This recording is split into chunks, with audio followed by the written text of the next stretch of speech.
Okay, boys and girls, it's your boy Sirigath once again with another M+ video. This time it's gonna be the other side 20 on a Fortified week. So this week was quite exciting. This was the last key I missed in terms of 20s, and I believe the last key I also didn't update. I think I might be wrong about this, but I think that's how it goes. So yeah, hope you guys will enjoy it. It was, at this point already, I was a little bit rusty at M+. Nowadays I'm even rustier. Not to say that I can't do these keys anymore, like I definitely could, I've done them, but I haven't really been doing much keys on the priest. I got all the gear I need. I've achieved my goal of like timing every 20s. And I know that people are pushing much higher keys at the moment, like I'm aware, and I know I can do it as well. I'm not sure how high I can go, to be honest. I don't want to sit here and tell you guys, oh yeah, I can push 26s and 27s or whatever. I don't know. I haven't tried. I don't have a consistent team, and I don't think I could do it without consistent team. And there's also a factor of, like, I'm gonna be honest, don't get me wrong, Disc Priest can push high keys, it's been done, but I cannot find a team as a Disc Priest. I don't know why or how, but I just haven't been able to, and yeah, that's pretty much part of the reason. To be fair, I haven't really tried either. I think next season I might consider pushing a little bit higher if this priest is good. If not, I'm working on like shaman and monk. I'll try to bring them up to speed, and I will see which class will work the best, and then I will obviously keep doing keys on my priest, because I like my priest, and even if it sucks, I'm still gonna play it. But besides that, I will play the meta class, the strong class as well, and try to push just to see how far I can go. So I'm excited for that. But let's stay on track. Let's talk about the key that we're currently doing. The other side is a pretty nice key for us. It's a key where on a Fortified week there's a couple of things you need to pay attention to the most, in my opinion, and these are these two pulls that we've just done. They can be tricky sometimes, so don't take them for granted. Tanks will take a lot of damage here, and things can get dicey. Make sure you're covering your tanks. Make sure that everybody's being careful not to take the frontals, not to take the flowers, not to take any of these, and also interrupts help on this pull a lot. They're like a little bit underrated on this pull. The more you can interrupt, the less damage the group will overall take, and it's pretty neat. Especially tank, like interrupting the forgot what it's called now, but the thing that the big guy casts, it deals a lot of damage. Here I died like a dumbass, but I actually don't think I was in the mask AoE at all. Like that was really weird. Maybe I was. I don't know. It didn't look like it to me, but yeah, it happened, and that's pretty bad. Luckily, we got a stun on the spirit, so I placed a barrier here just in case, because I saw that the rage is coming up, and did the boon with atonements, and hoped for the best. Luckily, it was enough, because the damage was good. But I'm gonna be honest with you guys, if I think that's there, if the damage wasn't as high, I think the guy could have wiped us, to be honest. Those, like, speaking of monsters that we need to be careful of in the dungeon, that one is definitely a prime suspect. That particular mob, the red one. God, I feel like such a noob. I never remember names of these guys. What are they called? We'll see now when we go up. Undying Rage. Evil Spirit, Red Spirit, Rage Spirit, something like that. Those guys, they're dangerous. You know what I mean. The ones you stun when they earn, they're pretty scary. Here, it's just pretty simple. Don't stand in the swirly. Clearly, like, heal the tank, because when these guys get angry, they will deal a lot of damage. And also important to note here is the week is Grievous, which means that you will have to do a lot of extra shadow mending, and just in general coverage of the whole squad needs to be top notch. And we like discs kind of don't like doing that too much. It's very mana draining for us to waste our like shields and mends for nothing, for like, you know, just to keep everybody full. Because in general, when I play this, can I see somebody at like 70% HP, unless I think they're at danger of dying, like there's no reason for me to heal them. I still do, because I'm like obsessed with everybody being full. I still will, of course, but if there's like a better global CD for you, you should do it. Usually you should let like Radiance plus damage take care of these little damages, not the actual Shadowlands or whatever. So that's pretty important. You know, these big guys, I really don't like, if somebody has any questions about them, like ask, but in general these guys are, unless somebody trolls, like they're free. They don't really do much in terms of damage, in terms of output. All you need to do here is DPS as much as you can while doing the minimal to keep the party alive. That's the way I see it. I could be wrong, but it's what I do, and it works for me. So yeah, this guy, he will just pull you. I mean, you can do Mind Seer if you lack AoE or whatever, or you can just DPS the guy, you know, can throw one Radiance, then some Penances, Solaces, Mind Blasts, just, you know, just standard DPS rotation, nothing special. You can even do a Ascended Boon if you really want to speed things up and stuff. I don't really see the need for it, although sometimes I do it if I feel like I can generate enough stacks to reset the CD. Like, the most important thing about the boon, you can basically have it for almost every pack if you're careful with like how much stacks you get, you know, because the more stacks you get, right, with the combination of legendary and Mykonos is a last, wait, is it Mykonos? Yeah, Mykonos, right? Or was it Pelagos? I don't know. We use the conduit that resets our CD. And that's what we utilize together with legendary to reduce the cooldown to basically like a 1 minute CD, which makes this spell incredibly powerful. And here you go, I pop it here, and look at the healing. Look, like, heal the party and then deal some damage, and then make sure the explosion hits the guy. And by the way, there's this thing like square damage. I don't really fully understand how it works, so I'm not gonna go into too much details explaining, but the thing you need to know is that when the final explosion happens on the blast, so when the spell is finished and it explodes, you will do more overall output if you hit only one enemy with explosion. Now, you can use that information however you want.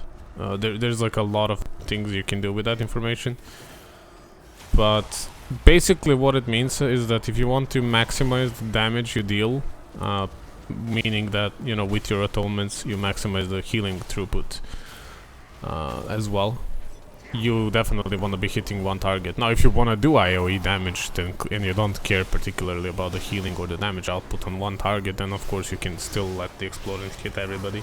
Sometimes it's also tricky to hit just one enemy, right, because of the positioning. Sometimes that requires a lot of effort, so you will have to be careful with your positioning. You'll have to judge the distance very, you know, cleanly, and it's not always the easiest thing to do if there are bigger pools, you know, especially if like tank is kiting and everything is moving. And in my humble opinion, I do think that ultimately, if it comes to it, it's better to hit more targets than no targets. So like if you aiming for one target only means risking not hitting anything, I would say just hit everybody.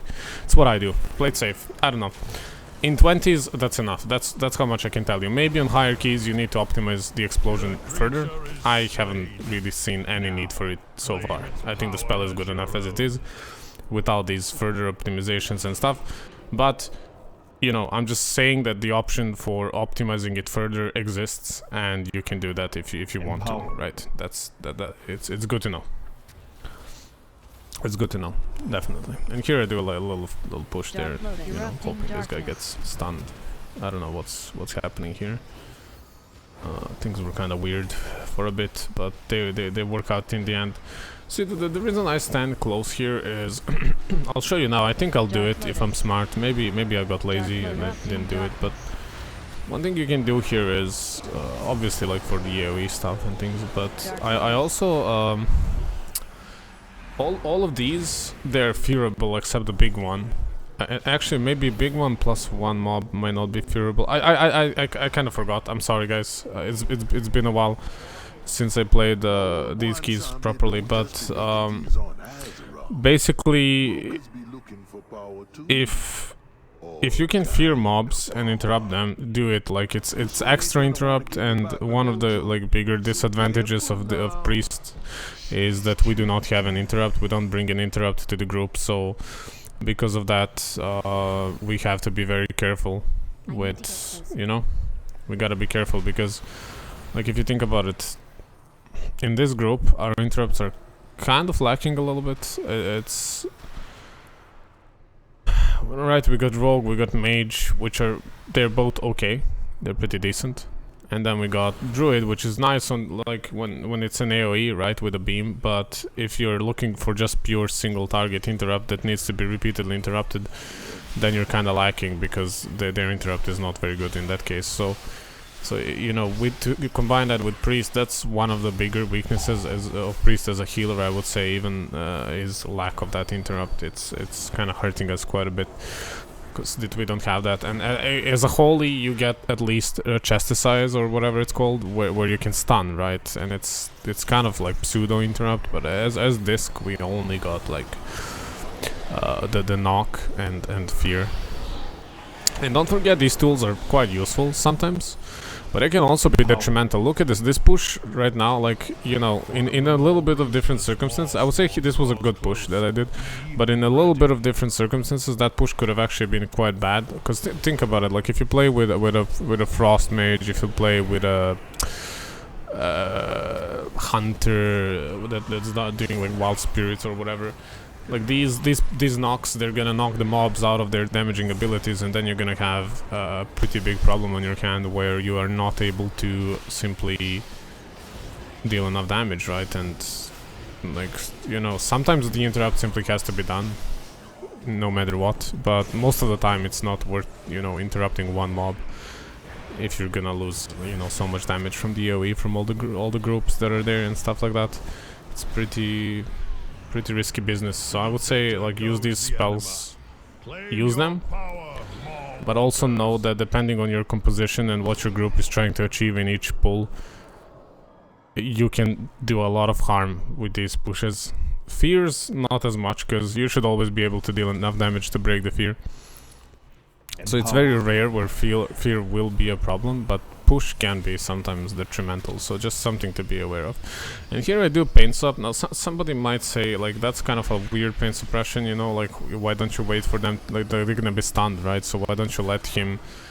Yeah, you'd probably be right if you thought that. It's not optimal pain sup, but I find that these tanks, most of the time when they die during this pull, is because they want to do a big pull, because, you know, we can delete all of this during the urn.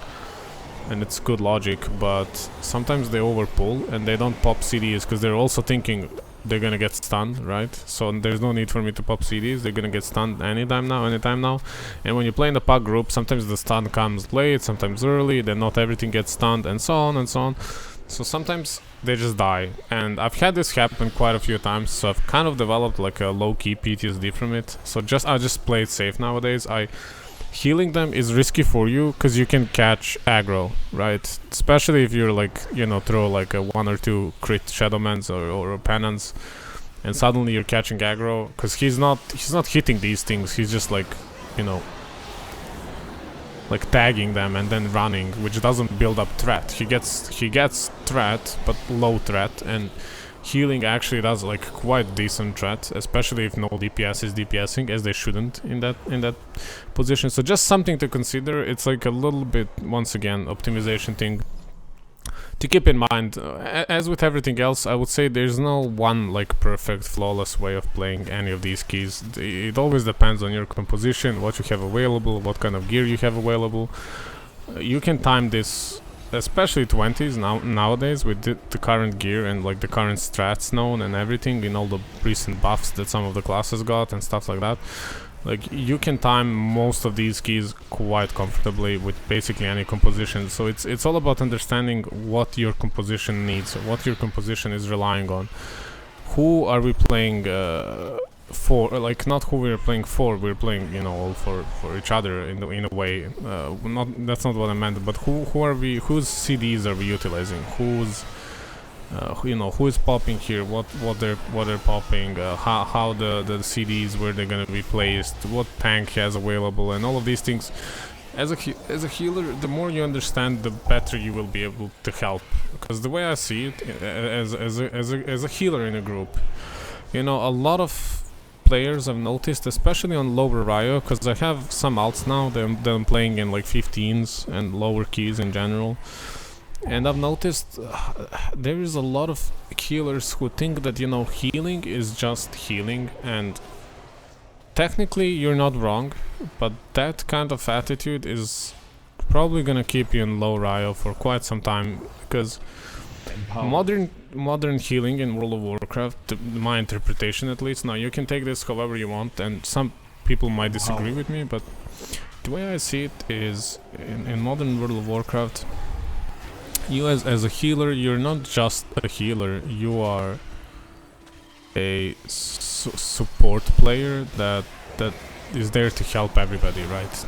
Not just yourself, not just your tank, everybody. And you know, I think Disc is kind of neat in that way, because Disc can fit to different roles a little bit. We can be like healers, we can heal quite a lot if we just commit to healing. We can also deal damage and heal, we can just deal damage as well, and we can also buff others with PI, or we can buff ourselves, we can also mitigate damage. So it's a quite versatile class with some CC as well, in the forms of like Chain Undead, Mind Suit, Knock, Fear, Mind Control, even Talented Mind Control if you want to take that. If you guys remember, there was a meta where we used the Mind Control talent in Necrotic Wake for those cleavers and stuff. So it's a class that is rich in utility, which is sometimes, in my opinion, underrated. I think a good Disc player is extremely valuable. And they can do a lot of things. So yeah, you know, it's important to take all of these things into consideration. It's extremely important. But I wanted to focus here on this boss a little bit. This boss can be tricky on higher keys. This boss is just a menace to society. Luckily, it did get quite nerfed.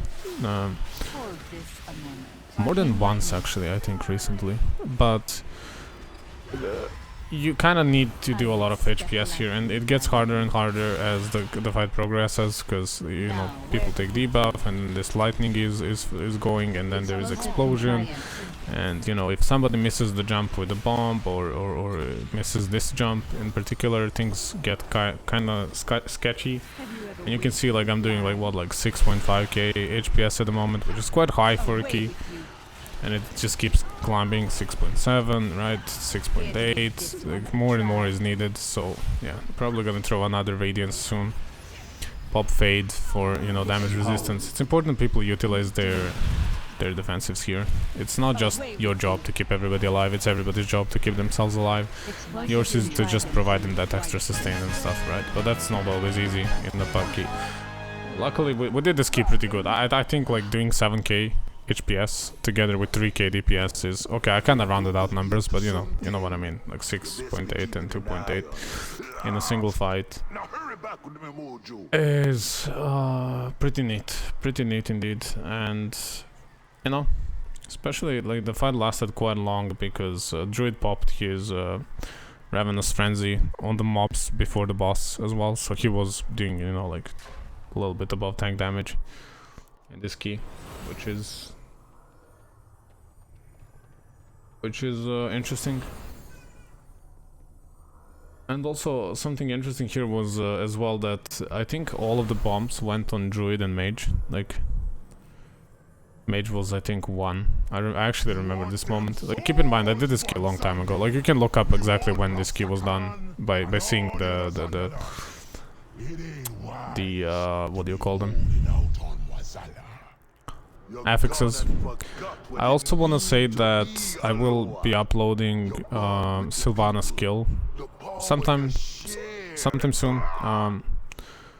I've delayed it for quite some time because I wanted to upload a kill where I actually get a decent log and do decent healing, but I did some research, and like what my job is for my guild to do is kinda like not really gonna give me any good HPS anytime soon. And I don't mind, don't get me wrong, I'm all about getting the kills, I don't really care about numbers. I just wanted to show you guys like that you can do a lot and stuff, but I don't have enough pulls on Sylvanas yet, so when we, you know, because we're taking a break at the moment, and we'll be back soon, I think, to raiding. So next Sylvanas kill, I'll do my best, and maybe I'll upload my kill, my first kill, or second, I'll see, and then I'm gonna re-kill, and if I see if I get like a better kill where I do good and I show everything I wanna show, I might like upload another one. Because why not? Yeah, I think Sylvanas is a challenging fight for sure. I don't think it's as difficult as some people make it to be. I just think it's long, which makes it difficult.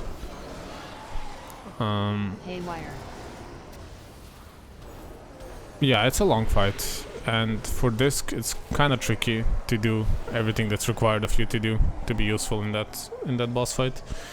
It is definitely challenging, and it's something you gotta kind of learn, I think. That's disc in raids in a nutshell, to be honest. But yeah, enough about that. Doesn't matter. Let's focus on keys now. So I don't know. Sometimes I like to use Shadowfiend here because like it's the only way I can deal damage while he's casting his whatever it's called, his AOE. So I don't know, I sometimes throw Shadowfiend, and also you can do like a little trick. Yeah, Haywire is called. Oh my god, please don't tell me I die here. Yeah, I'm probably gonna die here because I'm dumb. I always do this. Like, if you look at my last DOS video, I guarantee you, like if you're not lazy and you wanna go and look, I'm lazy, so I'm not gonna go and look. But if you guys want to, for the memes, like go back to watch my other DOS video, any level, any character, it doesn't matter. Like, I bet that I also died to this, because I always try to hide behind that pipe and I always die. I really gotta learn not to do that. It's actually kind of embarrassing, and it's kind of funny, because the only 2 deaths in this whole key were my deaths as well, so that feels bad, man. But that's okay, you know, we live, we learn, or we don't, and we keep doing dumb shit. It's fine either way. But yeah. Lubricators on Fortified Wake, kinda sketchy, gotta be careful here. It's easy to underestimate these mobs, but you kinda have to interrupt here. Quite good actually, and as we talked about it, like we're lacking in interrupts, so we gotta organize our interrupts very good. And since we're not communicating on, like, you know, Discord or TeamSpeak or Ventrilo or whatever the heck people are using, Skype, God forbid, like we, you know, it's kind of tricky. Luckily these guys did a really good job, and look at these stuns, like that was really good. Like a self-cleaning cycle, rogue full kidney into Pala Hodge, and then followed up by the beam. Like a really good interrupts, super good. These guys are good players in this key, pretty good players. Yeah, they not only have they done like a pretty good damage overall, but they have also just played the key pretty good. They've avoided most of the damage, they've avoided everything stupid. Nobody did any body pulls, nobody, you know, it was just super good, like very clean dungeon. No complaints here.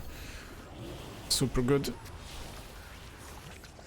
Yeah, here I wish I had fear for that, right? When they all start casting Essence Oil, you can fear. You can get that triple interrupt going, you know, do some nice sexy plays. But yeah, gotta be careful for these guys. I usually use barrier for this, just in case. You don't have to, but barrier kind of doesn't do a lot on the next boss, I find, at least, because usually the damage is kind of like centered onto 2 people or 3. Depending on, you know, what happens. And yeah, for some reason nobody does mechanics on Mana Storms. I don't think anybody actually understands how this boss works. But yeah, it's about right, the laser soak and then moving out of the actually everything, right? Yeah, and here they were talking about the damage and stuff. I like my contribution, that my contribution is just double W Y Z. Right, anyway, yeah, just, you know, this boss quite simple. Help out with the soaks if needed, and, you know, do the laser duty, and of course, as always, don't get hit by things. preferably nothing, you know, if you can avoid it. Empower. Echo Finger Laser Extreme. Summon Power Crystal. Here I kinda derped, I didn't even see where he was, I think. But yeah, Mana Stone, just, you know, it's... On Fortified, it's really not that difficult. Nobody should die here, like, it's... You know, the guy just needs to... He just needs to get stunned. If you don't stun him, obviously, then you might be into... Empower. You might run into some problems then, but, like, if you get to that point, then you're obviously doing something very wrong. And here we're gonna get, like, a Boomy, Ravenous, Frenzy plus PI combo. This is why I held PI for so long. So even though I lost uptime on PI, I've definitely... I think it's worth it when you see how quickly this will melt, like... Look at the Boomy, he's still ramping a little bit, and now he's gonna fucking destroy this boss. Like, it's gonna disappear from the face of the earth. I don't know how any of this is balanced, don't ask me about that. Like, true, like, Boomkins are freaking nuts, dude. It's the damage is like, he was like at 4k DPS and now he's at like 12k. So he probably did something about 30k DPS at that point or something. Like, it's crazy how much burst they have. But yeah, anyway, that was that. Like, we didn't even get to see mechanics of the boss properly, which is, I think, what people rely on this boss anyway, at least in Fortified weeks. Then when it comes to tyrannical weeks, things get a little bit sketchier with both this and Hakar and stuff. But yeah, it's overall it's a pretty simple boss at the end of the day. Oh no, I remember this actually. We're gonna die here. I remember this. Somebody walked into this mob because we skipped it. I always forget we skipped this. Like, usually I'm the guy that walks into this guy, and I actually managed to survive somehow. Don't remember what I'll do. Probably just fade and go through. Yeah, didn't even need to use in this spot. I'm so smart. Not really, but yeah. To be honest, it was probably quicker if I just died. But yeah, I guess I wanted to keep my food buffs and my augment runes, you know. The greed is real. You know, at this time I was just a poor boy with 50k gold and a dream. Now I have way too much money. Like, I'm wasting potions on in Courtier, dude. But back then I didn't have any money. But yeah, it's you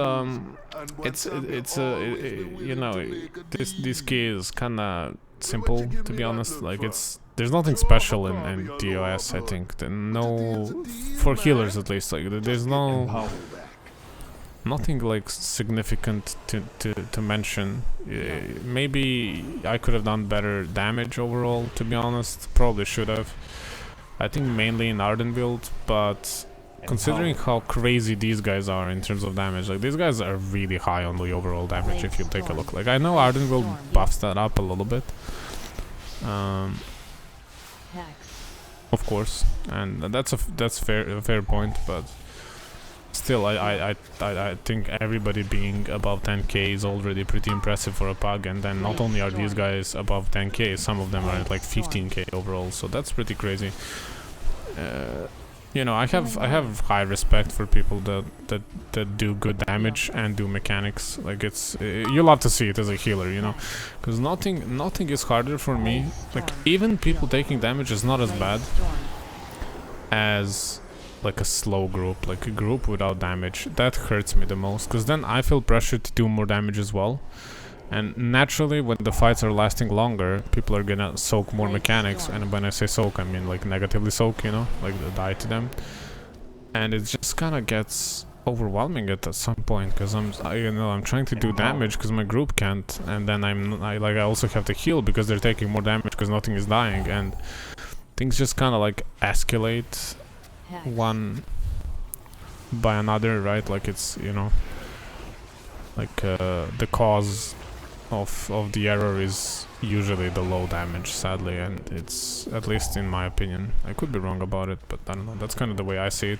And I just know, like, even as I said, of course it's annoying when you have that like one guy that's constantly dying to mechanics and stuff, but even then, like, I can live with that if he like presses release quickly and like comes back and then does like 15 to 20k overall damage. Like, I don't mind, you know, die as much as you want if you're gonna do that much damage, because I mean, look at how much spare time we have on this key, and that's because these guys are doing good damage, and they've really not made my job difficult. On top of that, Like, yeah, maybe we got hit by a few things here and there, but nothing significant. Heal. We've done the mechanics, we've done Healing everything. It's pretty cozy key. Like, all of this was, you know, pretty neat in my opinion. I really enjoyed it. It's this key. I mean, it was pretty fun. Pretty fun key. 10 out of 10 would do again. But we'll see what happens. We'll see what happens in the end.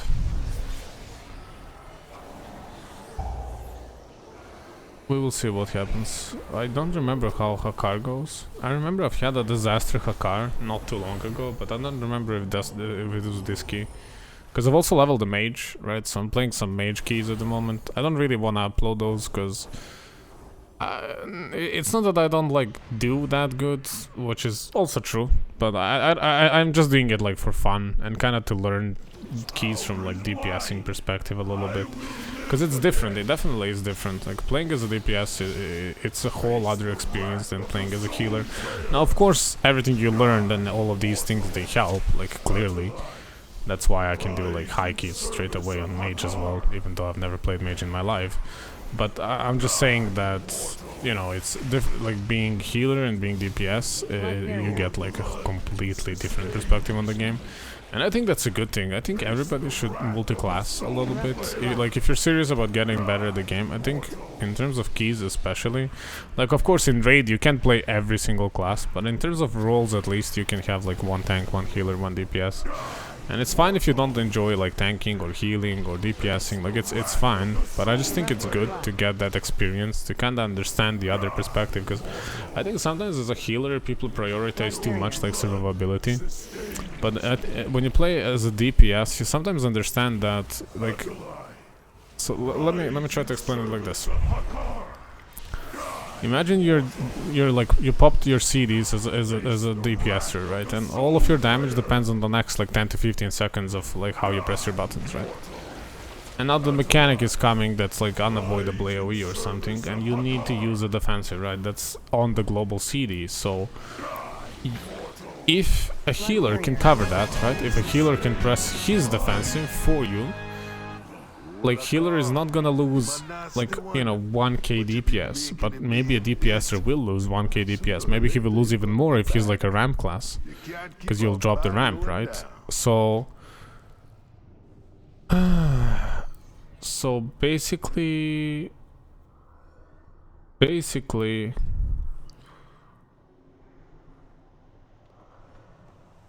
you have to kind of like think like that, right? You have to think as a group. Like, sure, maybe your mage could have used a defensive, but maybe it was better if you know, maybe pain suppressed him or put your barrier, or, you know, just did a little bit extra healing on him and stuff like that. Now, of course, this is what I'm talking about. It's just like in general, like philosophy of the game and stuff. Like, not everybody agrees with this, of course. I think everybody is responsible to live on their own, especially in like bug keys. But as you go to like optimize keys further and stuff, and, you know, as you go to like get to squeeze in that last bit of DPS that you might need and stuff like that, then you can do these optimizations. And as I said, sometimes, you know, you can help people as a healer instead of, you know, whining that they're not using their defensives and things. Same goes for tanks, right? Sometimes tanks want to do damage, and if tank does more healing than damage, then it's better that healer heals tank and let tank do damage, especially if a healer can be like as a disc, you know, where you deal damage and heal at the same time. So yeah, it's just in general saying like a couple of these things. It's kind of weird, but, you know, something to think about, you know, food for thought. You can agree or disagree with me, that's completely fine. I don't think everything I said is correct as much as I would like it to be, but I think it's a good thing to think about. Regardless, it's nice to, my points, like, one thing I do think is definitely correct here is that getting perspective of the game from different roles definitely makes you a better player in your own role. If you feel the need to be a specific role, I think if you're a versatile enough player, you can main any role, to be completely honest with you guys. Although I do think that, of course, people that specialize in a role will always do it better. And then if they're multi-classers on top of that, like big respect and stuff. But in general, I just think having different experiences is invaluable. And here, like, we did something really weird. I actually remember what we did now. So watch this. So there's comes Shadow Reality. And because they were joking about who's taking what position, I noticed nobody went forward. Like, I noticed nobody went forward right, so I take it. Like, I didn't really expect anything to happen here. And then Rogue died in his position, so I just PI myself. And I pop Shadow Fiend, I pop my boon, and watch this. Watch this, and this is crazy. It's good to know that on a 20 non-fortified week, like a disc can actually solo this. That's kind of insane. And it wasn't even close, like, I was extremely comfortable. Look at this, I have 10 seconds. 10 seconds extra. And if it wasn't for the Grievous week, I could have taken a little bit more damage as well, because I mean now I can't be scared, right, because of this. But yeah, I got this, and I mean honestly kind of crazy. And then I think we got 3 out of 4 because Rogue died, right? So we'll still have to do one more, but it was pretty pog. It was pretty cool to get it solo. I've never done that before. Never really tried to. I know Paladin could probably do it as well, like comfortably. Probably if you want to use your wings and Light's hammer or whatever that AoE hammer is called. That's a talent. I always forget its name. Soul Crusher. You know, spam some holy shocks and stuff. Cosmic Artifice. I do think it's possible, but usually tanks go with a healer to make sure they cover for it. And I usually PI a DPSer that I suspect might be struggling. Because honestly, PI on this like finishing phase is kind of silly normally. Now I think on Tyrannical sometimes it could be useful as well, but I don't know. I think in this key it was unnecessary. But yeah, here we actually could have lost it as well. We just didn't. Could have lost it. Maybe Mage is waiting for us to kill this, but yeah, we should have lost it here. So he lost here, and we basically waste the whole lost. But it does, as I said, it doesn't matter. Totally irrelevant, to be honest. If you have lost for Mozola, so if you have lost for it, I think it's best to use it before people go through Shatter Reality. I think it's